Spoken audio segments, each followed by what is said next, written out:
And here we go. All right, welcome everyone to our virtual meeting here at Greater Cleveland RIA. We were all supposed to be live here tonight at our local hotel, but that did not fly because with the mask mandate, probably wasn't going to be a great idea to all be talking behind masks, and we wouldn't be able to hear or see one another. So we felt it would be best to cancel our reservation over there and come back and join just one more time here on the internet. Hopefully it's the last time. Hopefully next month we're live, but we don't know what's going to happen yet. All right, so let's get started here. Share this screen. All right. So Greater Cleveland RIA exists for networking and educational purposes. When you meet or make a connection through or on or online or offline networking events, it is your responsibility, I know, crazy to tell you to take responsibility for yourself, to do your own due diligence and make your own informed decisions on doing or not doing business with an individual or a company. Although you may get advice in our group from one of our many experienced members, vendors, or folks on the leadership team, please seek your own paid professional counsel to verify any information picked up during one of our events. In other words, just take responsibility for your own actions and decisions. All right, tonight's all going to be about the future of the real estate post-pandemic, what it's going to look like going through this and coming out on the other side. And here's what you can expect. We're going to have Ms. Bina Jones-Cox on tonight, which she's just a powerhouse and a wealth of information. We were just talking beforehand, if anyone was on here earlier. And I've been doing this about 24 years, and she has me beat by 6 years. She's been to it for 30 years. So look pretty good for starting at 8 years old. Good job with that. And she has a lot she's going to share with us. Love hearing her speak. So here's what I'm going to do. I'm going to kick it off here. I'm going to talk about our vendors for a few minutes, but don't worry, it's going to be a big pitch fest. It's just going to be me going over who our vendors are and how they can serve you here in our community. You will also have a chance for Q&A and to put all your information. There's a question and answer box here that you can write questions on, and we will answer those. We have our moderator, Gary Newman, is going to be on here, and Angel. They'll be on here helping us out, try to get through all this technology tonight while Bina and I talk. And we're going to keep it all right about an hour. We're not going to turn this into a Baptist church service and keep you here until 10 o'clock at night. We promise to try to get you out here right around 7 o'clock. And anything you miss, you can find on our Facebook page. It's Cleveland, Ohio Real Estate, or CORE. And if you care to, you can copy that whole link down, but pretty easy to find. All right, let's kick it off here. Let's start with Preferred Security. Preferred Security is an awesome security company because they will do your vacant houses. You can go in and have security in your house that doesn't necessarily have anything but power on. You don't need internet service. You don't need a bunch of fancy stuff. They come in, they set up motion sensors and door and window sensors in a bucket and get in there, and it texts you and lets you know when people are coming over, and you can arm and disarm your alarm. And I was too stingy to use them personally one time, got hit for a furnace and a water tank, and guess what? Spent the money, put them in there, and next time, the alarm went off and saved me another furnace and water tank. So give Preferred Security a call. Joan Moran over there. Her number is 440-821-1037. Next, we have J-Dog. J-Dog does junk removal and hauling. Believe it or not, tenants leave things behind. And when they leave things behind, you can get rid of it by calling J-Dog. J-Dog will come in, take all that crap, throw it into their trailer, and haul it away for you. And the best part about it, you don't have to put a dumpster in your driveway, tear up the concrete. They come in and out with their dump trailers and their labor. You can call Kelly Barnes over there at 330-242-3069. We have Morningstar Property Cleanup. A lot like J-Dog, this is Leroy Kime. A lot of you know Leroy. He used to be an Amish guy. Great guy. Runs a whole fleet of dump trailers and a whole fleet of labor that come in and clean up stuff just like you're looking at here. They'll do nice clean outs and sometimes clean things out just for the contents. If the contents are good, come pick up your scrap and give you discounted rates for that, and just get all the nasty stuff in between. So you can give Leroy a call at 330-410-8304. You can call or text them. Okay, Professional Eye Home Inspections. This is great for all of you national watchers we have on the call tonight, because when you're buying property from these turnkey providers here in Cleveland, it's great to hear what we're all telling you about the property, but isn't it nice to have a third party that is unbiased tell you exactly what could go wrong with this individual property? Well, that's exactly what the Professional Eye will do. They will come in, whether you're buying a home to live in or buying a home to invest in. They will give you the low down and dirty of exactly what you can expect of this property. You can contact Matt at 216-299-3600. 1375. Service Sold, one of our friends on the leadership team, that is Mike Dennis, and he is actually also our instructor for the Greater Cleveland RIA University. He has this fantastic service called Service Sold, and here's exactly how it works. You put your project in, you put your videos up, you put your pictures up, and then you dictate exactly how much you'd be interested in paying to have this done. By doing this, contractors can go on there and do a reverse bidding system and tell you what they're willing to do it for, and then you can pick, and you can also read reviews from other people that have used them. You can give Mike Dennis a call at 915-400-7653. Next, we have MDG Flooring. MDG Flooring, although they look like a massive, huge flooring company that would be unaffordable for investors to use, that is quite the contrary. These guys are amazing. They're right here in Medina, Ohio, but they service all of Northeast Ohio.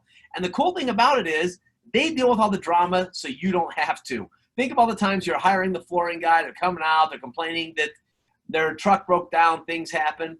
They handle all that for you. And guess what? They're priced competitively exactly where they need to be to get the flooring done without the drama. And they have all of the wholesale pricing on all the flooring that we can use as investors. Give Steve a call over there at 330-304-7786. Amazing guys. They even did my personal house. Can't say enough good things about them. Parker Concrete and Construction. These guys do the tough stuff. When you're trying to tear out driveways, put concrete, waterproof, fix the things that are underground, these are the guys you want to give a call to. You can call or text Ty Parker at 330-321-9816. And now we have Triple D LLC. This is old Donnie Campbell. Donnie Campbell, you can see right there, there's a house that is sitting up on 4x4s. That is actually a house that I had sold an investor and had to have new basement walls put in. Jack the thing up, put all new basement walls, set it back down, and it's a brand new basement under there. Again, the tough stuff that most people can't handle, that's when you give Donnie a call. And you can call him at 216-326-1775. Call or text. All right, see, that was pretty painless. See how quickly we got through theirs? Now it is time to jump onto our call that you're all here for. We're all here to hear about Miss Vena Jones-Cox. I have known her for a long time, from seeing her on the stage up there talking at the OREA convention, which she throws every year, which is just a crazy good convention she'll tell you a little bit more about here in a little bit, to doing tons of deals. She has a podcast. She is really, really just a powerhouse in the industry. And you wouldn't know it, but she probably doesn't have shoes on now, because normally when she speaks, she walks around barefoot in the front of the room. And she's barefoot there. Thank you for giving us the visual on that. So, all right, welcome, Vena. Let me turn off my screen share, and let's get you on here. All right. Are you back? Can everyone see us now back on the screen? What I'm seeing. All right. Well, welcome, Vena. Thanks for being on here tonight and coming to share your knowledge. Give us a little bit of a background of exactly how you got started and bring us up to day one to where you are today. Gee, how long you got? So I grew up in a real estate family. My dad owned a lot of rental properties, primarily in what we now call the affordable housing market. And he was the, standard mom and pop landlord, did everything himself, put all the work in himself, very traditional bank borrowing, all that sort of stuff. So I decided I didn't want to do that when I grew up, because it looked like it sucked to me, because, what I saw was the phone would ring at 11 o'clock at night. I'd hear my dad go, oh, and then I'd hear him go downstairs and put his shoes on, and he'd run out to the property where the leak was happening, and he'd be up until 2 in the morning, because God forbid you should hire a plumber in the morning, right? Because if you're mom and pop landlord, that's just not what you do. And I would also hear him talk about how rich we were. I mean, he was like, he was worth $1 million in 1975 when $1 million was like big money. And yet, when we went on vacation, it was someplace where we had relatives, right? It wasn't Disney World. We didn't go skiing in Tahoe. It was, we're going to go stay with your Aunt Pat in, Newark, Ohio, kind of vacations. And when I would say, in junior high school, and I would say, I want some Guess jeans. All my friends have Guess jeans. My mom would say, those cost $80. Tough Skins are just fine. So I was hearing this one thing about how rich we were, and then I was seeing this other thing about that we actually didn't have any money. Let me pause you for 1 second. This is a learning point right here because you're talking to a real life real estate investor that's second generation. That is always what I've always known. Anyone that has money, that's how they are. They vacation where their family is. They drive station wagons. They live in normal houses. But somehow in the day and age of social media, I feel insignificant because I fly commercial. I feel like, well, I fly Spirit for like $60 to go to Florida. And everyone else is like, well, I took a private jet and I drive Lamborghinis. And that's really not anyone that I know in the business that's making it. I don't know anyone like that that's really hardcore doing it. So I'm glad you said that, Vina, because that's exactly what I know a real estate investor to be. Well, and let's just be clear that a big chunk of this was because there's a big difference between having $1 million and having $1 million in equity. Yes. If you're going to turn your $1 million in equity into money, it's not going to turn into $1 million because by the time you paid sales costs and capital gains taxes and yada yada yada, you might have 600,000 after you sell your $1 million worth of properties. And he was on a track that a lot of people go down. I still have good friends that this was the track they intentionally chose, which was scrimp and save and live way below your income in order to create enough passive income in a less than 30-year type of period that you can then live however you want for the rest of your life, right? I mean, if he had some health problems later on in his life, but if when he got 20 years further up the road than what we're talking about right now, he had $40,000 a month in income that he never had to buy another deal to get, because 20 years up from the time that I'm talking about, he had 70 or 80 paid off properties. It's just that the period of time leading up to that was a period of time where, we didn't go to Disney World. Like when it was time to go to Kings Island in the summer, which was our big trip, we had to have like saved all our change during the year. And if there was enough money in the change jar for us all to go to Kings Island, then we went. And if there wasn't, we didn't. I mean, it was not a really prosperous way to grow up, and it wasn't something I wanted to do when I grew up. Like I had all these ideas about, wouldn't corporate America be fun? Because my mom was a stay-at-home mom. That was, the advantage of, he did have a job for a lot of that time. He had a job up until 76. And then when he left his job, he was home all the time.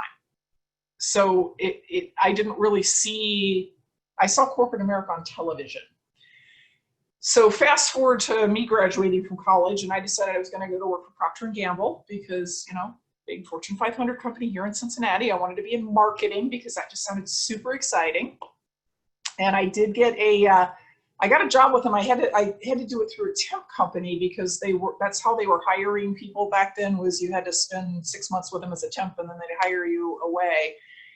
And I got about 6 weeks into that and realized that there's no way I was going to spend the rest of my life working in corporate America. It was so bad. It was so bad. And I'm sure P&G is a great company, but after watching my parents for years kind of get up when they wanted and do what they wanted and go away when they wanted, I didn't realize that everybody couldn't do that. And so at the end of 6 weeks, I left corporate America and wasn't actually 100% sure what I wanted to do at that point. And my father hired me on.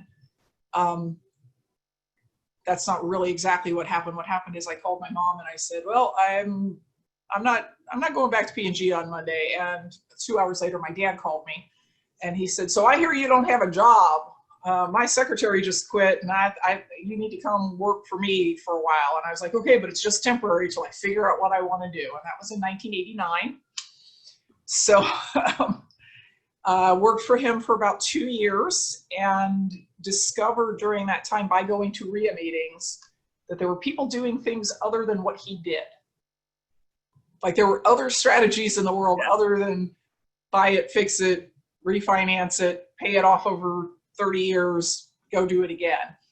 And specifically, I went to a meeting around 92 or 93 where I heard about wholesaling for the very first time. Like, I had no idea that existed in the world. Right. And I'm literally sitting in the back of the room going, this got to be illegal, or my dad would be doing it, because it just makes so much sense. Like, I don't understand that. I've got to go find out what's wrong with this. And I went to work the next day and I talked to my dad and I said, well, you heard about this quick flipping thing? And he's like, oh yeah, well, let me tell you all the reasons you don't want to do that. And they were mainly, you're going to get taxed, God forbid. You're giving up all the future cash flow and equity to the person who buys it. And I was like, yeah, but did you hear about the part where you make $5,000 right away? Because that was like, $5,000 was kind of the fee. That this is 93, 94, right?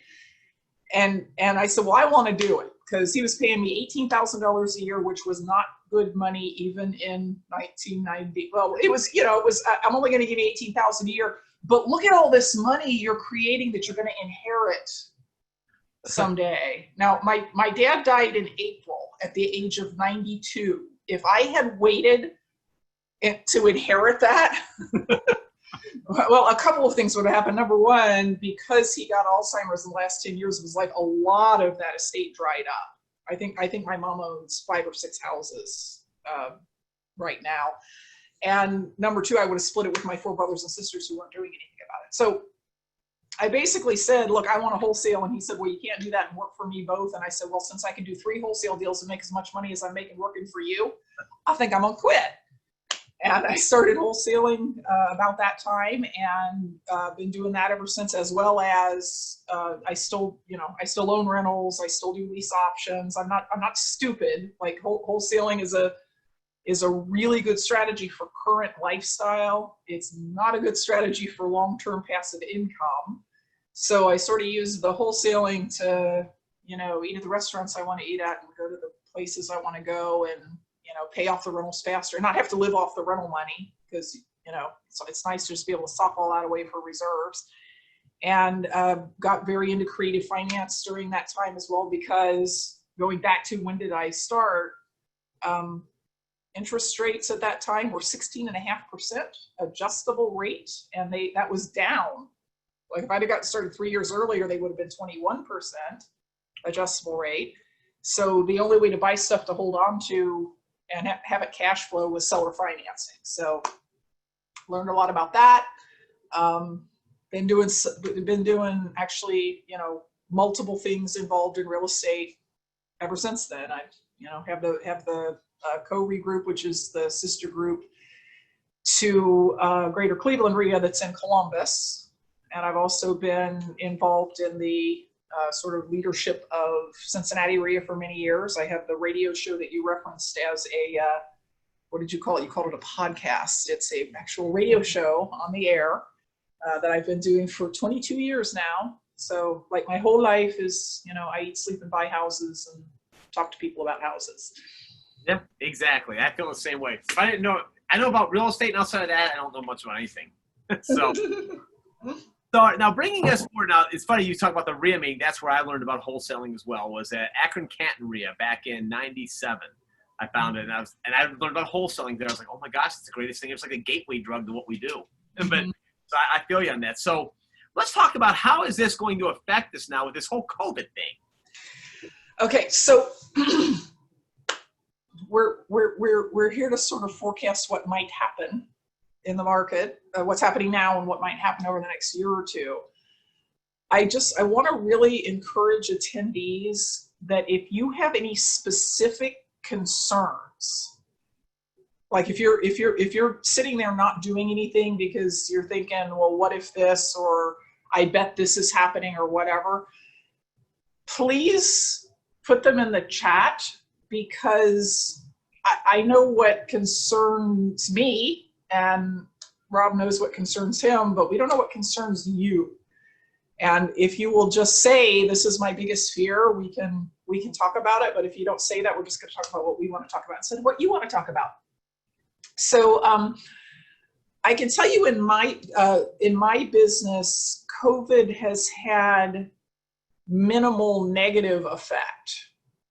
Right at the beginning of all of this, of course, we were all thinking, oh my God, no one's going to want to let you in their house, and no one's going to want to sell their house, and no one's going to want to rent houses, and none of the tenants will pay their rent. It turns out that at least in Cincinnati and Columbus, that has not been the case. We are at 100% rent collection. We did make a few deals with tenants who, the first thing we did was call all the tenants and say, hey, how's it going? You healthy? What does your job situation look like? And we had a couple that they ran daycares.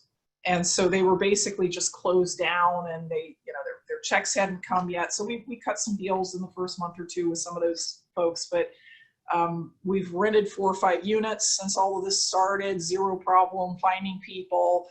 Our call volume is actually up on the buy side. We're actually getting more calls than we were, and we are making more deals out of those calls because all of my competitors have apparently stopped answering their phones. Like never answered. I get postcards in the mail constantly from people saying, I'm a cash buyer. I want to buy your property. I call them. The number's disconnected. They don't call me back. Mm-hmm. And I've heard a much higher volume of sellers saying, oh my God, I've called 6 of these cards and you're the first person who's answered the phone. I mean, that's always been the case, but it seems to be more so now. So the competition in the buying side of things has already dropped off a lot. And I expect that to continue to be the case over the next few years. Zillow stopped making those instant offers back in April. Everybody was all scared about, oh, Zillow's going to get into our market. Well, it's not really what happened, and they weren't really able to offer as much as we were on those properties, but they have straight up stopped. On the sell side, in the wholesaling world, I've had zero problem selling things. In fact, I've got people knocking my doors down, but I've heard stories from wholesalers in other parts of the country who in the first month or 6 weeks lost some buyers who were already committed because the buyer's money got pulled. Yep. We had the same problem. We had some money dry up for sure. Let me rewind. I'm going to pause and rewind and go back to this tenant thing because, as you said, you had to work some deals with a couple people before. And now it seems like most people with rental properties are doing fine because there's so much government money pouring into their bank accounts, they can afford to keep paying their rent. I believe this dries up in September. Is that when they said they're going to stop the government funds? Well, the extra $600 a week unemployment dries up in September, unless they extend it, which I suppose they could, although what they're doing is encouraging people not to work. I know a couple of title companies that are dying to hire some people, and they can't get their workers back because they're making more money sitting at home than they were while they were working. There may be another stimulus check. That's a long-term concern because a little over 10% of the formerly working population is out of work right now. Right. And it really hasn't impacted us until, actually Susan says the extra 600 is up at the end of July. I do have a question when you're ready for a break. I'll take a breath here in a minute. So it's a long-term concern when you are in a recession and people are not working or not working at the, they're not getting the hours, they're not getting the raises that they were. And that is that in the rental world, the way people deal with that is not by living on the street, as some of the anti-eviction advocates would have you believe. They don't actually go live under a bridge. They move in with other people. They move in with their parents, their kids. If you were a landlord in the 2009, 10, 11 timeframe, you remember getting applications where you had a 4-bedroom house, and you looked at the application, it was like, holy, there's 9 people going to live in this 4-bedroom house because it's Susie and Susie's husband, but also Susie's sister, and between them they have 4 kids. And how's this going to work? Well, that's how they, you know, they turn the basement into a bedroom. They turn the dining room into the bedroom. That's how when you've got 3 adults who have 2 jobs between them, that's how they live, right? So what that does is it pulls demand away from the market. Now, we've obviously had a super high demand rental market in the last 4 or 5 years, although that had already started to dry up some summer of last year because of the massive number of new high-end apartments that have been put up. That had already started to slow down. I fully expect that we will see a lot less demand in the rental market in the next year and a half. And the way supply and demand works when you don't interfere with it is when you have less demand and more supply, prices go down. What that means for us as landlords is if we want to compete for the best tenants available, we may be looking at a small rent drop to make that happen. We only have the best unit on the market of its type, and we want to be asking a price that somebody who does have a job and is a good payer says, well, I got to have that place. I'm not expecting like a 50% rent drop, but I'm expecting that probably all of my units will go down between 100 and 150 a month as people move out. And if somebody says, I'm moving out because I found a cheaper place, I'm going to say, how much cheaper? Because I'll match it. Let me ask you this, though. On the contrary, right now, a lot of people are on the loan modification program, take 90 days off from your mortgage payment. But what they don't know is now they have to make up 4 payments when they start up. So I don't know how someone's going to jump into that. So the people, if the banks are so short-sighted again this time like they were in 2008, to not work out real deals with people and just take properties back, what's going to happen to all these people losing the homes? Don't you believe that that influx of tenants will push into our market to keep the prices? We are, in Ohio, we are at least a year to a year and a quarter away from seeing that. I mean, it is already a slow process to foreclose in Ohio. If you start a foreclosure today, you'd be lucky to get it done in 6 or 7 months. When you're a bank, I mean, it's 11, 12, 13 months to get that to happen, right? So, and that's assuming that, we got to get to the end of the moratorium and then the courts have to process. Do you remember in 2008 when the courts couldn't process all the foreclosures that there were? Crazy. I mean, it was 3 months from the time that you filed it till the time it actually got filed and you got a hearing. So we're a ways out from seeing the effect of that because those folks are just going to stay in their houses as long as they possibly can. That's what their lawyers are going to tell them to do. For the ones that get counsel, yes. Because how many houses have you bought that people have called you like they get the 28 days to answer like, I got to leave, we're already packing. I've had a lot of that. And, our friends over at auction.com, I didn't mention them in the beginning. They're one of our gold sponsors. And I knew we'd be talking about them a lot during this, so they're going to get a lot of extra play. I really look for like auction.com to just be the go-to place for all this stuff. It's going to be flooding the market. Because I think they're really taking over a lot for the sheriff sales, at least in our areas they are. How are they doing down there with you guys? Yeah, same thing here. That thing that the state did a couple of years ago that allowed for online auctions it's probably really, really good for the banks and the sellers or the owners. They're not really sellers, are they? When the sheriff sells their property for them, not really sellers exactly. I think it was really good for them because I think they're probably getting much better prices, and that's obviously good for the bank because they recover more of their money. It's also good for the seller because they have less of a deficiency at the end. Hasn't necessarily been great with the low inventory for people who are just like super bargain hunting, because California buyers will outbid you every day of the week. With the higher, and that's not all auction.com does, by the way. I bought some properties from auction.com. I just haven't managed to buy one that was one of the sheriff sale properties. The increased volume will probably mean that's a really good place. That becomes a really good place to look for a while in terms of the sheriff sales. So 6:30. I'm sorry. My computer tells me every 30 minutes to keep me on track all day, and I forgot to turn that off for the webinar. Oh, that's very interesting. You've taught your computer to keep you on Yes, every track. 30 minutes. Interesting. We only have 30 minutes left in this webinar, so we want to definitely hit the PowerPoints.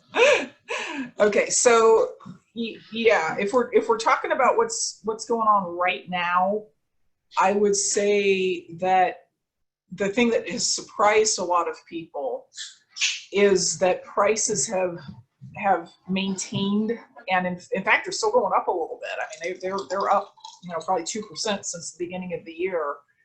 But I want to make sure everybody who is listening understands the reason for that. It's not that there's a zillion anxious home buyers out in the market snatching up every property. It's that there's a zillion minus 20%. It's about 20% fewer people are looking for houses right now than were in January, which would have had a huge impact on the market had it not been the case that 30% fewer sellers put their houses on the market this spring than would have in a normal year. So again, supply and demand, an important rule of economics that our legislators do not seem to understand, says that if you reduce the demand by 20% but reduce the supply by 30%, yes, the prices are going to maintain themselves and maybe even go up some. But in my opinion, all of this is doing is it's creating a backlog.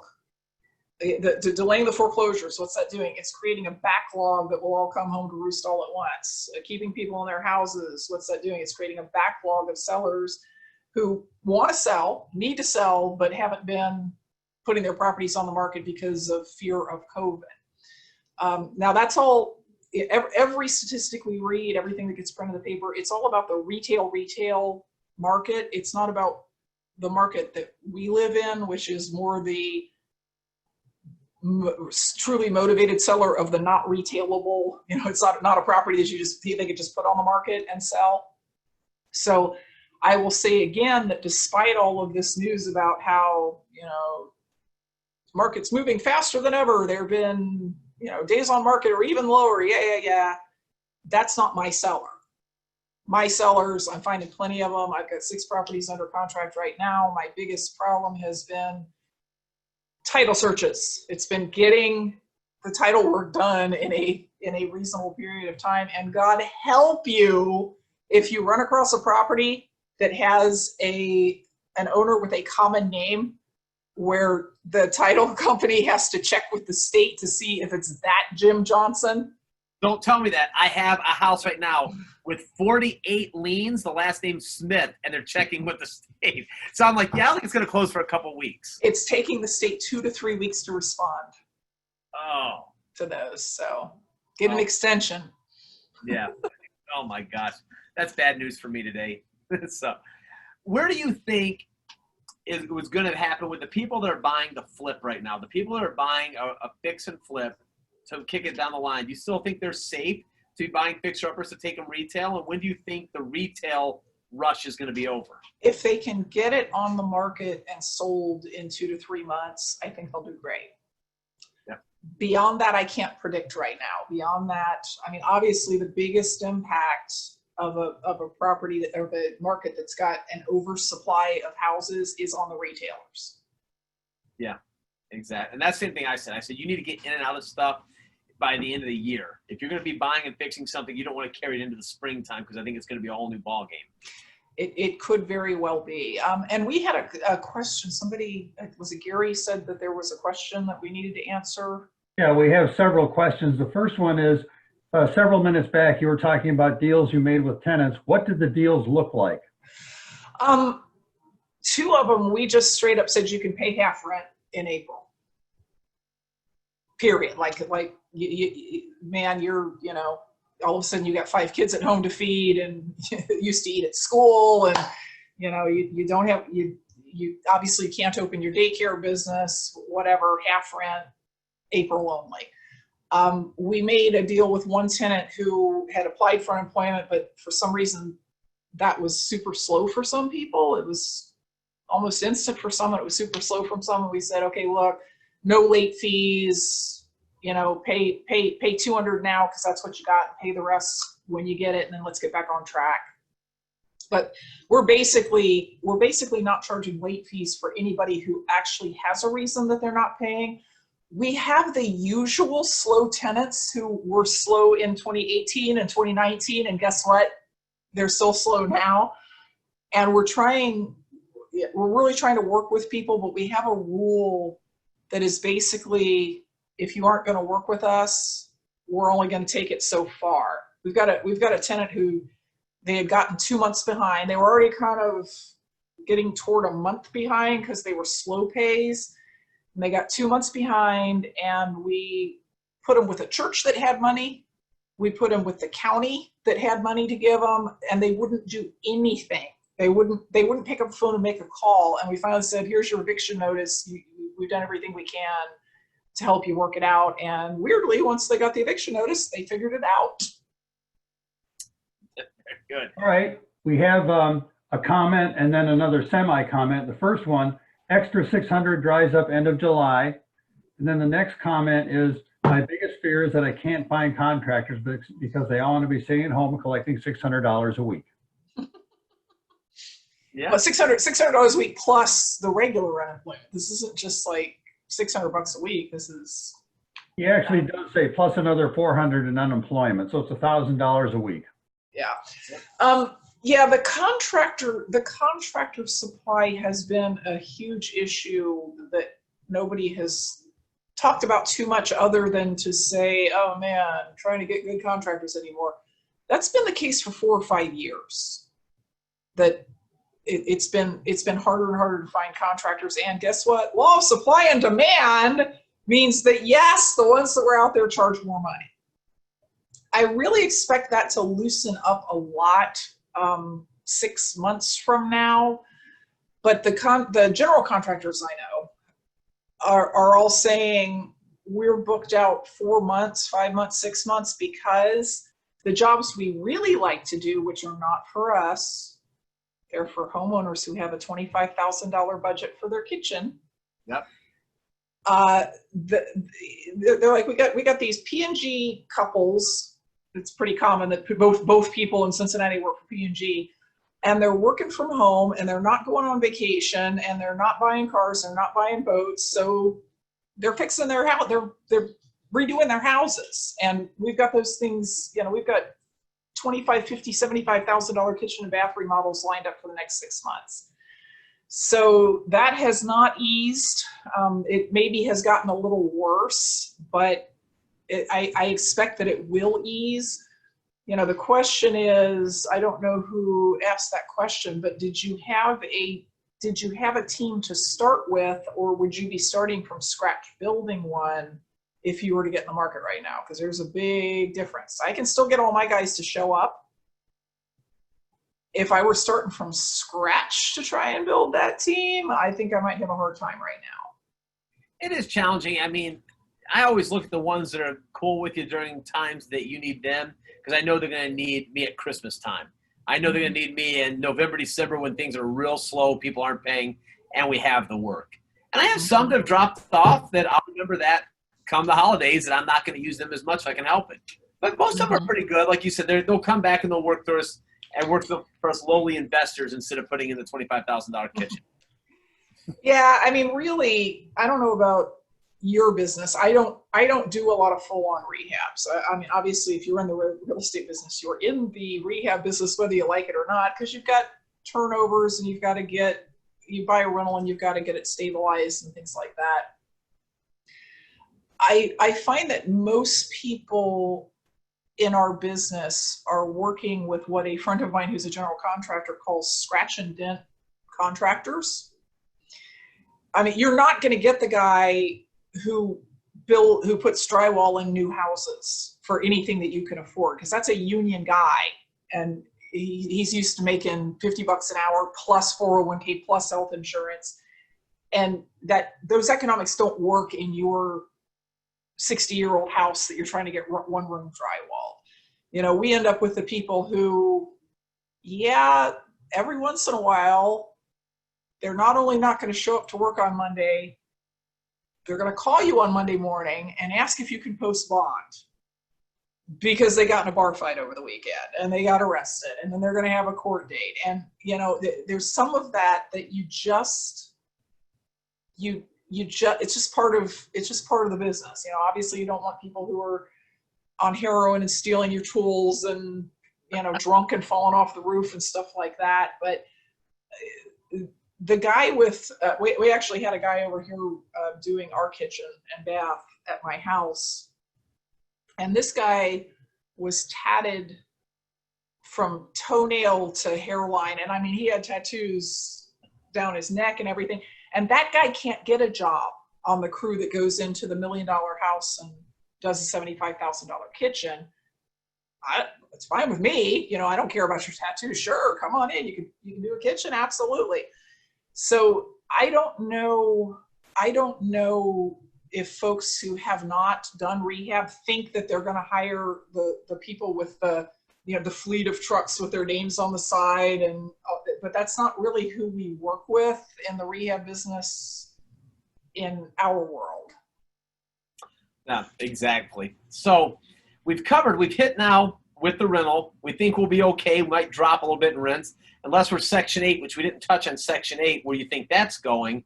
I feel like Section 8, at least in the Cleveland market, far more people with vouchers than there are properties to put them in. Most landlords will not accept it. A lot of them want to go after the private pay because they don't want to go through all the drama to get it. How is it in Cincinnati? Do you have more people wanting Section 8 than housing available?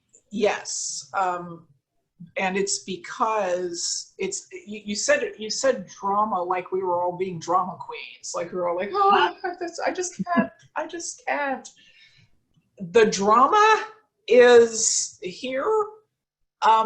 It takes you roughly 2 weeks to get an answer to whether or not you've passed inspection, and the answer is often yes, you've passed inspection, but we're not going to pay the rent you're asking. So it's been 2 weeks now that you could have had a tenant in the property, and you did, and many times you don't pass inspection over some little dumb thing, right? And then it's got to be another week to get another inspection. It's not just drama. It's doing business with the government means everything is going to be slower and less efficient. So there are many people in our area who choose not to do business. It's not about the tenants. It's about the contracts and the process and the fact that you get dragged out sometimes for 3 or 4 weeks by the time the whole process is finished. Oh, and then sometimes they forget to send you your rent for the first month, and then you got to recover, right? I mean, there's all this stuff that happens that in a small real estate, maybe that works if you own 1,000 units and this is only happening on 1 or 2 units at a time. But if you own 5 units and this is happening at 1 or 2 units at a time, that's a big deal. Like, you can't pay your bills if you're not getting paid.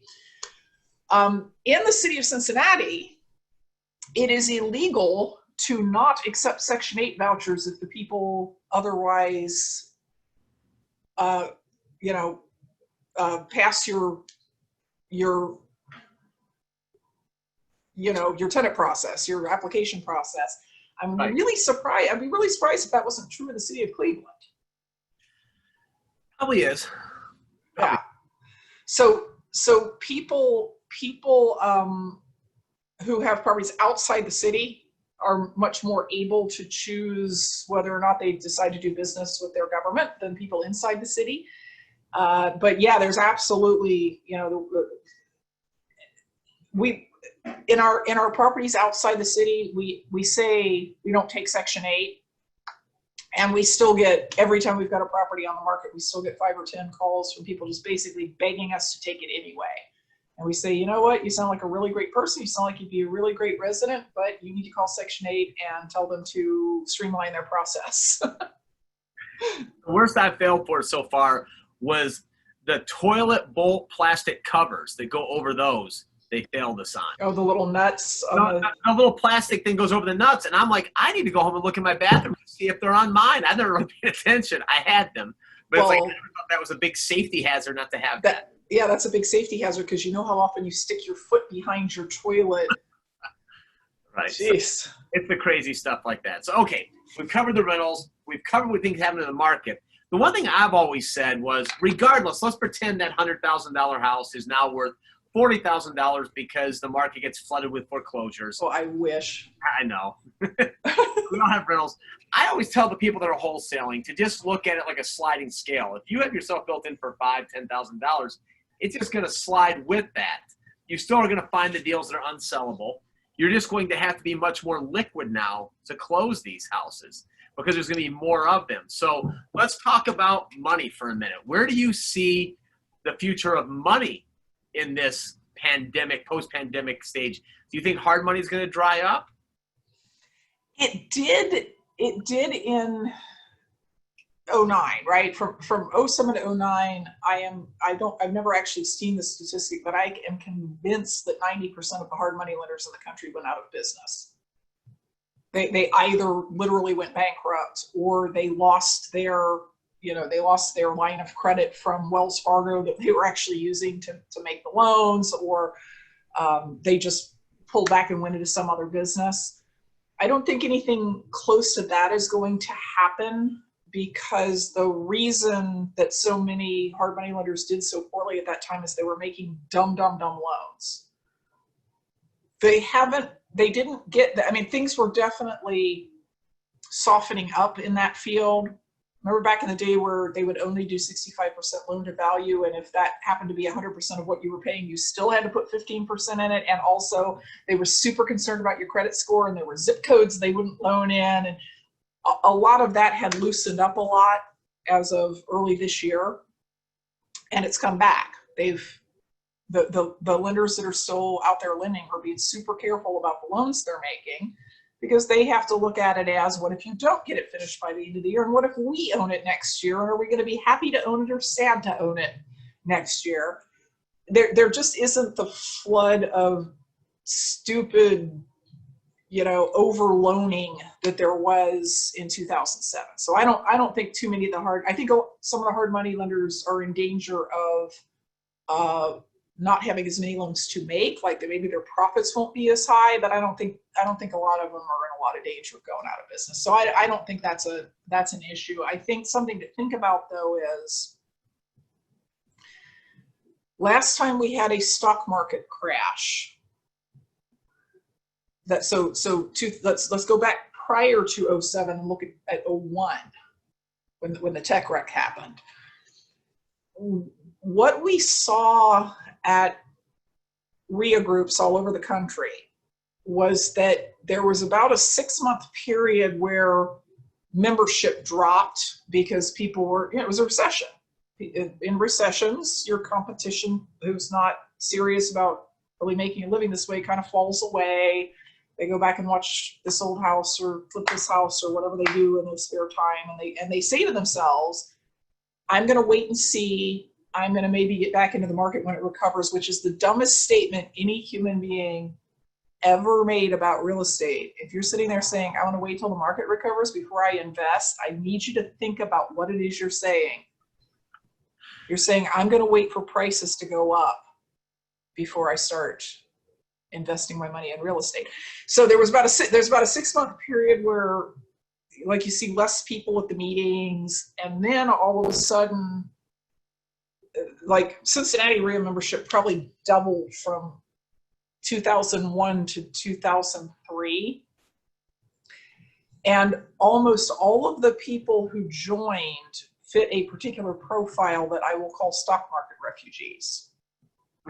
They were white collar, relatively high income people who didn't have any particular, it wasn't like they wanted to make real estate their full-time business. They liked their jobs, but they also decided that it would be a good idea to diversify given what happened to the stock market. So what happens with these folks is they come to RIA meetings and they meet those of us who are just like in love with real estate and would never do anything else. And they're like, these are crazy people. I don't, why would I wholesale houses? that would just create more taxable income for me, and I'm already in the highest possible tax bracket. And they meet the landlords who are like, you know, why would you pay a plumber $75? You can fix almost everything all by yourself. Just watch YouTube, you know. And they're like, I don't want to be that person either. This is not what I perceived it was what my life was going to be like. And it turns out that what they are really interested in is putting their money in real estate and not doing any of the work involved. Yep. They're not especially interested in digging up deals. They're not especially interested in doing, some of them are, but a lot of them, they're like, man, I thought this would be like the stock market. Don't you just like buy a house and it makes money? So what they need, but they don't know they need, is partners who are the work partners, and they need to be making private loans.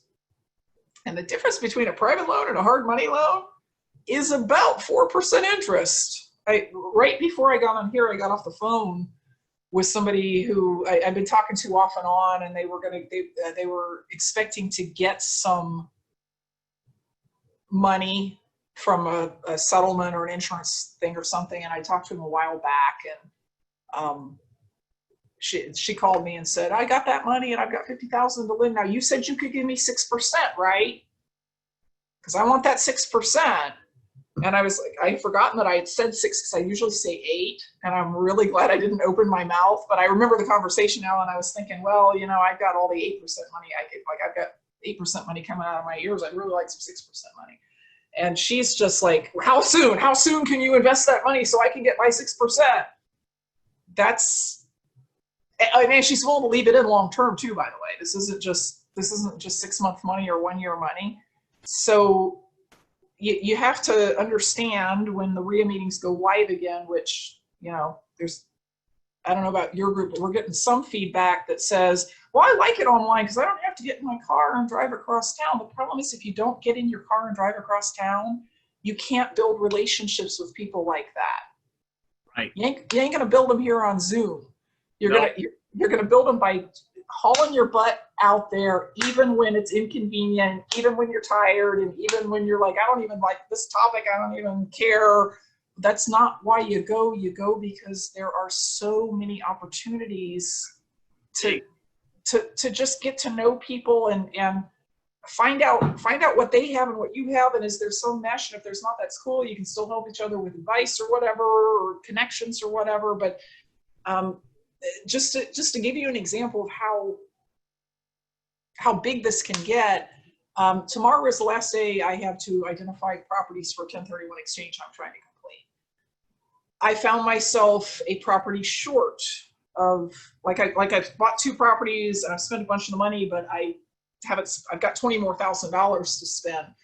So I called up somebody that I knew from our RIA group, and I said, what have you got that I can just buy for a year? I need to buy something that I can hold on for a year, and I will give you the option to buy it back in a year. Like even if it's property you like, you can have it back. You can have it back in a year at the same price I paid for it. I just need to park this money. And she was like, oh, I got this one. So that's what we're doing. Now, how do you have a relationship like that via Zoom? Exactly. The relationships are built in the hallways. And although like we have our meetings, I do so much time in the hallways, even when the speaker's up there, because I'm talking to so many people and building those relationships.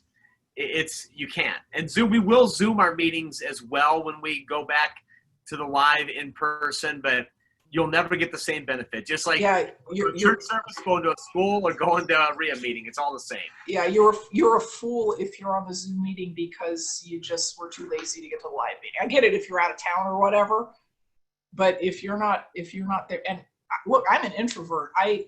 After a RIA meeting, I sleep literally the whole next day because I'm so drained by all the 200 people for a whole evening. But I make myself do it because this didn't happen instantly, but you get these relationships with people where you can literally call them up and say, dude, I don't have time to explain, but I need $180,000 wired to this title company by noon, or I'm going to lose this amazing deal. And dude says, what title company?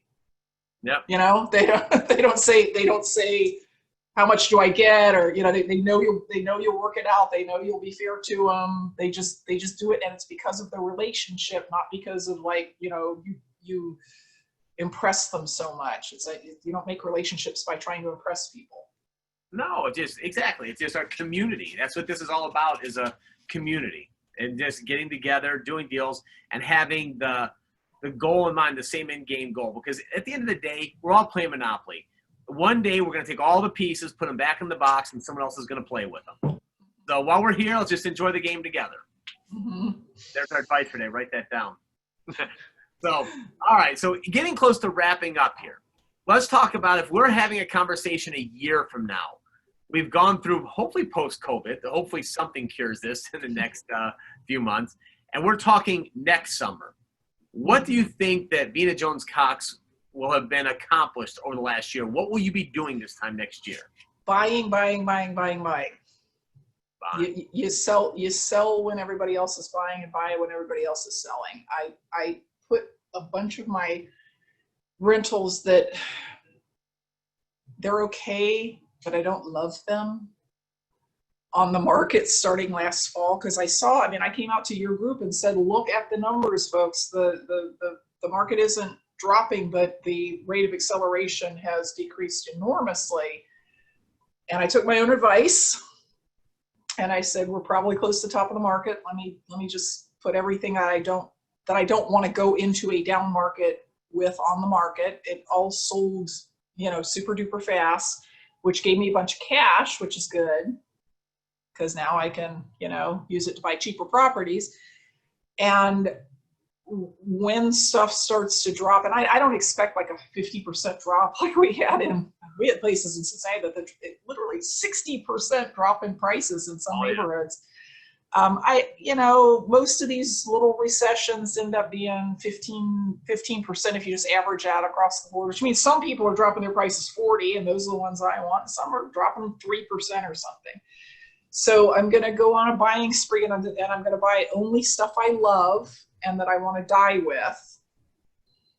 And everything else I will wholesale, because my wholesale buyers list is made up pretty much 100% of really experienced buyers. I mean, I don't have any buyers on my list who've never done a deal or done one or two deals. These are people who've been in it for years, who've been calling me every week on when are the properties going on sale? Because I'm sitting on a pile of cash because I was waiting for this. And I'll, sell one a week to those folks, and they don't use hard money, so they, I don't have to worry about that. And I'm going to be doing a lot of creative buying, by the way. I want to take over all of the 3.5% loans I possibly can in the next 2 years. Catch them up and take them over. Mm-hmm. Now, I will say this. The one thing that I tell everybody is I have some folks that want to wait until things get bad. They go, I'm just not going to play the game anymore until all the properties are worth nothing. And I think it's the worst thing. You can't just stop your whole business of buying properties, rehabbing, renting, until you're waiting for a crash that may or may not happen. What would you say to that? I would agree. What I'm telling people, especially in the retailing and rental market, so stuff where you potentially have a bunch of money invested, and it could be bad if your plan A doesn't work, is just have a plan B. Exactly. If you're buying a property to retail and something goes wrong and you don't get on the market for 6 months, and it turns out it's worth 10% less than you thought it was in 6 months, and that it went over budget, everything went wrong. Like 100% of everything that could go wrong went wrong, and you're staring at, well, I got 170 in it and I can only get 160 for it. What's plan B? Get a partner. Get a partner with $170,000 cash and rent it for 3 years, and you'll look like a freaking genius, because you will have made a bunch of money in between on rents, and then it'll be worth more in 3 years than it is today. Just have a plan B. And if you're buying rental properties, if you can snatch up some of this 4% money from the bank, and you can't make your rental property cash flow at 4% interest, you have done something terribly, terribly wrong. But if you're getting into it with 8% money, and saying, well, you know, it works as long as I get the top Section 8 rent and nothing, I never have to repair anything. That's a mistake. I mean, the numbers have to work. You can't just buy stuff because it's available. The numbers have to work, and they have to work much more so than they did in January, because in January you could assume that at the end of this year the values would have gone up 7%. You can't assume that anymore. Exactly. Well, Bina, thanks so much for being on. We appreciate it. As I try to hold this to the 7 o'clock, and I'm probably going to go over a couple minutes here. But is there anything you'd like to leave with, any final words of wisdom for our viewers to take? Okay, right now? so here's this isn't exactly wisdom. It is advice though. The OREA convention, November the 5th, 6th, 7th, and 8th, I believe, are the dates. I've had a lot of questions about whether we're doing that because we don't know if we're going to be able to put 1,000 people into a seminar or not. And the answer is we are doing it. We're doing it live if we're legally allowed to, and we are doing it online if we are not. And I would really strongly suggest that everybody here come to that, because the whole theme, like everybody who's speaking, is somebody who's been in the business for more than 10 years. So they've been through bigger recessions than this, and they're going to talk about how this affects their particular strategy, and therefore what you should be planning to do if you're in that strategy. So retailing, renting, creative finance, notes, all that stuff. Because we're not 100% sure whether it's live or online, and may not be sure of that until October. I mean, who knows what's going to happen, right? We have cut $100 off the cost to register. It's, you know, $197. It's been that for every year for the last 10 years. And if you register now at oreaconvention.com, it's $97. And you can also get your money back at any point in time if you decide it's live and I'm not coming live, whatever. It refunds up until a week before. So I would suggest that you go to oreaconvention.com and just go ahead and put it on your calendar, get it done. If you wait till the emails start coming out next month, you're gonna go, oh no, I scheduled a whatever during that time. And trust me, you do not want to schedule a whatever during that time. It's the biggest real estate convention in the country for a reason.